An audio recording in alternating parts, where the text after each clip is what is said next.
ડિસેમ્બરના રોજ આયોજિત રાજકોટ ખાતેની આ પ્રેસ કોન્ફરન્સમાં ઉપસ્થિત સૌ મીડિયા મિત્રોનું સ્વાગત.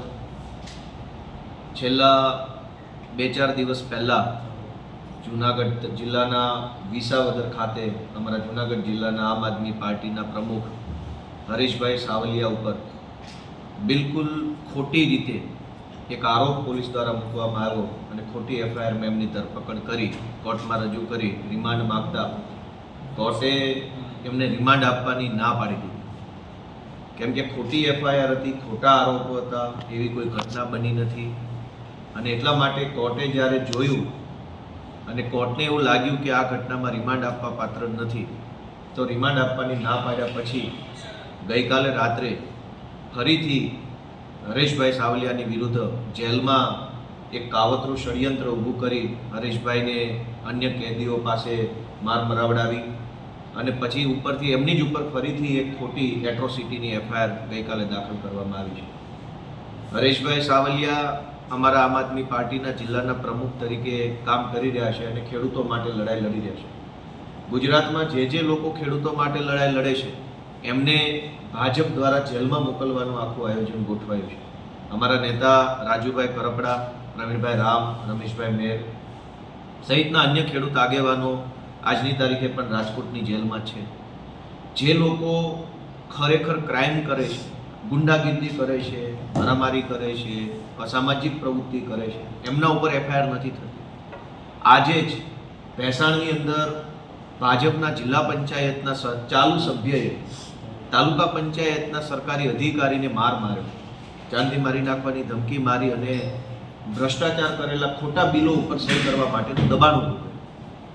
ભાજપના જિલ્લા પંચાયતના ભેસાણ તાલુકાના સભ્યએ જ્યારે સરકારી માણસને માર માર્યો તો એની મામૂલી બોલાચાલી મુસાતુસીની એફઆઈઆર પોલીસે લખી. કેમ કે ભાજપના જિલ્લા પંચાયતના સભ્ય છે. ભાજપનો જિલ્લા પંચાયતનો સભ્ય જો સરકારી માણસને મારે તો પોલીસ એફઆઈઆર નહીં લખે. પણ હરેશભાઈ સાવલિયા વિસાવદર અને ભેસાણ તાલુકાના ખેડૂતો માટે અવાજ ઉઠાવે તો પોલીસે એમના વિરુદ્ધમાં છેડતી, એટ્રોસિટી આવા ગંભીર પ્રકારના આરોપોની એફઆઈઆર લખી અને એમને જેલમાં મોકલ્યા છે. અને જેલની અંદર જઈને પણ એમની ઉપર નવી એફઆઈઆર કરવામાં આવી છે. આ એફઆઈઆરનો ખેલ કરવાની અંદર ગુજરાત પોલીસના કેટલાક અધિકારીઓએ કમરનો પટ્ટો ગળામાં પહેરી અને હર્ષ સંઘવીના ટોમી બની અને દલાલી કરવાનું કામ ચાલુ કર્યું છે. કેટલાક અધિકારી સારા છે, કેટલાક ટોમી બની ગયા. આ જે કાંઈ અધિકારીઓ ટોમી બની અને ગુજરાતની અંદર ભાજપની દલાલી કરવાનું કામ કરી રહ્યા છે એમને પણ વિનંતી છે કે રાજનીતિ ક્યારેય એકસરખી રહી નથી. આજે એમનો સમય છે, કાલે આમ આદમી પાર્ટીનો સમય આવશે. આપણે સમયને માન આપી અને સંવિધાનને માન આપી કામ કરવાનું હોય છે. આજે હું અમારા નેતા પ્રવીણભાઈ રામને રાજકોટની જેલ ખાતે મળવા ગયો હતો.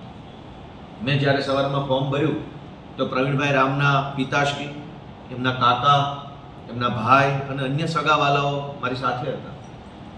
કુટુંબ પરિવારના સગાઓ વત્તા એમના મિત્ર તરીકે હું આવી રીતે અમે ફોર્મ ભર્યું. એ ફોર્મ લઈ લેવામાં આવ્યું, સ્વીકારવામાં આવ્યું, અમને વેઇટિંગમાં બેસાડવામાં આવ્યા.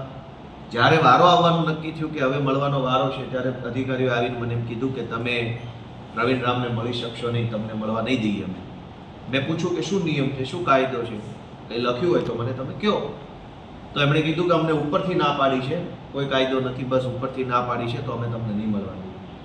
મેં ખૂબ વિનંતી કરી કે મિત્ર તરીકે ન મળવા દો તો હું એડવોકેટ તરીકે એમને મળવા માગું છું. કેમ કે જેલની અંદર રહેલા દરેક કેદીને પોતાને જે વકીલ ગમે તે વકીલને પાસેથી લીગલ સલાહ લેવાનો અધિકાર છે. તો હું એમને એક વકીલ તરીકે મળવા માગું છું. તમે એમને અંદર જઈને જાણ કરો, હું બહારથી ફોર્મ ભરી દઈશ. અને જો એને મારી સલાહ લેવી હશે, લીગલ સલાહ, તો એ અંદરથી આ પાડશે તો જ હું મળી શકીશ.